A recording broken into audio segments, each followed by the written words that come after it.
presidente, en estos días se dio a conocer una entrevista del expresidente Enrique Peña Nieto en el que ya sale de pues este silencio que haya mantenido.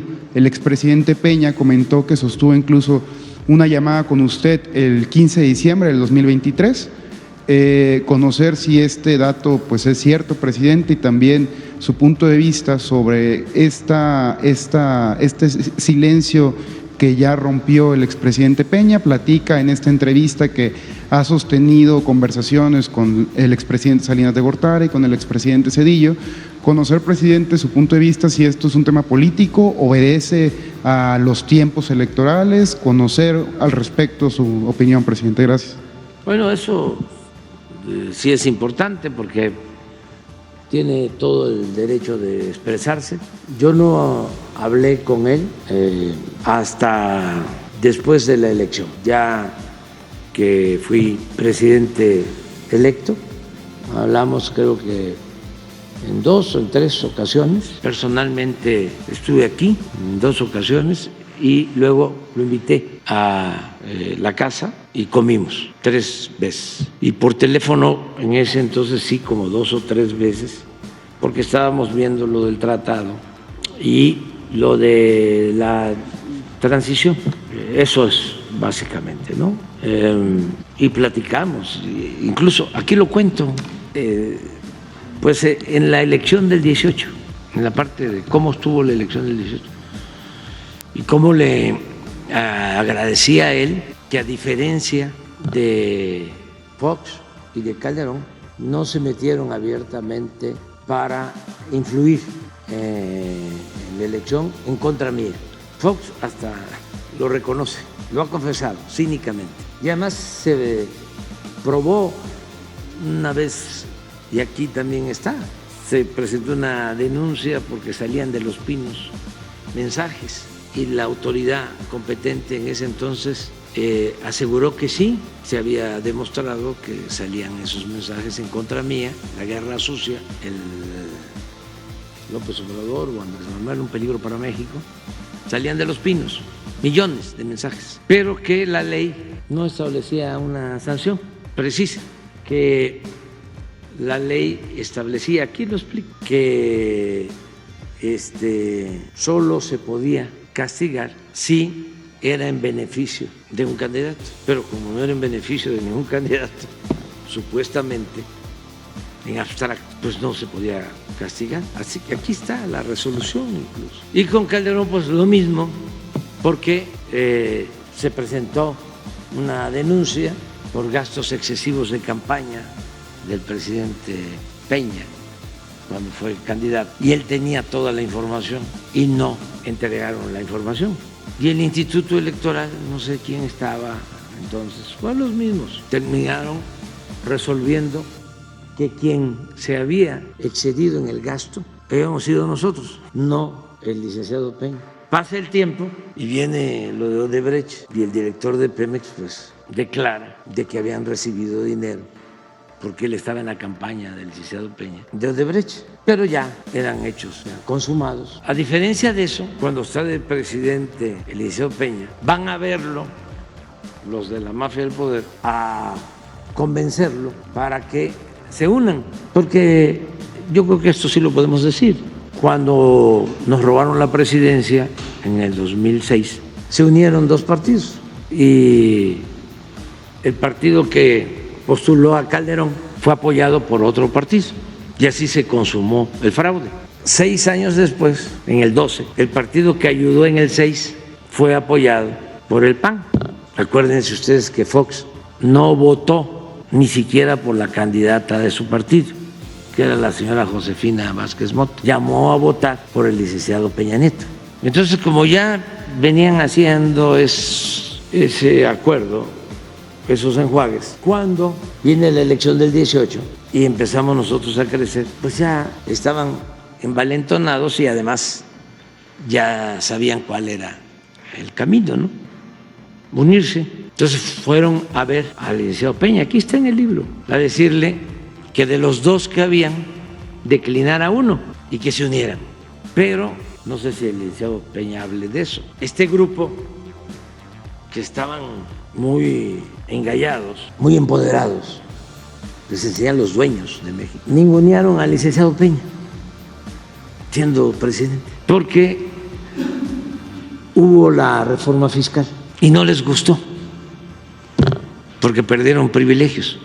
Sobre todo, esa reforma significó quitarles la posibilidad de no pagar impuestos mediante un mecanismo tramposo llamado de consolidación fiscal, en donde una empresa grande tiene utilidades, pero para no pagar impuestos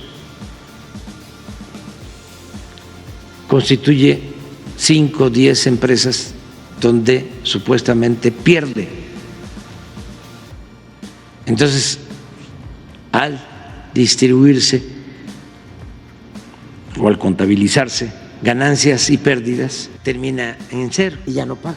Yo a eso atribuyo la molestia de este grupo, entre otras cosas. Y aunque les dejó la condonación de impuestos y les condonó muchísimos impuestos, no pagaron impuestos los grandes durante el periodo del presidente Peña y del presidente usurpador Felipe Calderón. Pero como se sentían los dueños de México, iniciaron una campaña en contra del licenciado Peña y lo convirtieron en el payaso de las cachetadas. No sé si se acuerdan.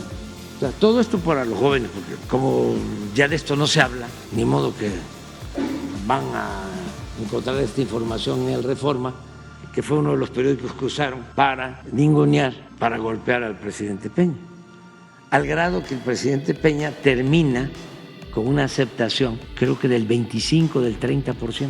Pero como son muy hipócritas, muy cínicos, ante el peligro para México, como vamos creciendo, van a Los Pinos a implorarle al presidente Peña, después de lo que le habían hecho, que les ayudara para que se unieran en contra mía, en contra de nosotros. Y el presidente Peña dice, pues yo no me puedo meter. Primero querían que declinara uno y que quedara el más cercano a ellos ideológicamente, porque también hay matices, no es lo mismo uno que otro. Y ya después, en la desesperación, porque echan a andar también guerra sucia, traen empresarios del extranjero, se reúnen para ponerse de acuerdo, pasan la charola, $1 millón en una reunión. Lo tengo documentado, aquí está, 5 millones, otro empresario, para un documental del señor Quintero, que estaba en Televisa, ahora debe andar por Univisión, ¿no? Y pasan la charola y van,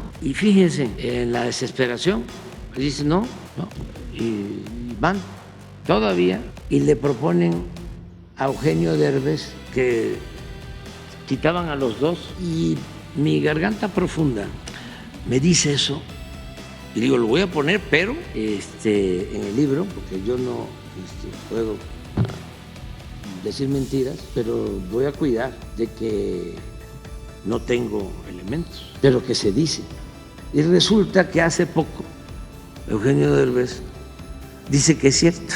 Entonces estaba yo contento, porque lo mejor es la congruencia, la honestidad y también la honestidad intelectual. Pero lo que sí probé es que llegaron en la desesperación a plantearle a Carlos Slim que él fuera el candidato. Y eso sí lo afirmo porque le pregunté antes de, oye, ¿es cierto que te propusieron? Sí, pero no te puedo decir más. No quiero más, ya con esto tengo. Entonces todo eso lo cuento. Entonces, ¿qué le agradezco al presidente Peña? Que a diferencia de Fox y de Calderón, que supuestamente significaban el cambio, él no se prestó para que se agruparan con un solo candidato. De todas maneras, hubiésemos ganado, pero no iba a ser tan fácil, no era lo mismo. En ese entonces nosotros no teníamos ningún gobierno.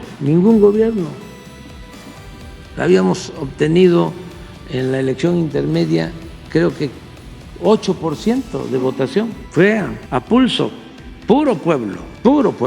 ¿Por qué estamos aquí? Por el pueblo. Pero de todas formas, íbamos a ganar, pero unidos todos, porque yo siempre digo, fórmense, ¿no? Uno por uno, o sea, no sean montoneros. Y a lo mejor no hubiésemos ganado mayoría en el Congreso. Y es importantísimo tener la mayoría en el Congreso, sobre todo la mayoría simple, en el caso de la Cámara de Diputados. ¿Por qué? Porque es la Cámara de Diputados la que aprueba el presupuesto. Es función exclusiva de la Cámara de Diputados aprobar el presupuesto. Y si se tiene el respaldo para la aprobación del presupuesto, entonces se pueden destinar los fondos del presupuesto, que es dinero del pueblo, al pueblo. Si no, era lo que sucedía antes. ¿Quién se quedaba con el presupuesto? Los mismos. Habían moches también para los jóvenes.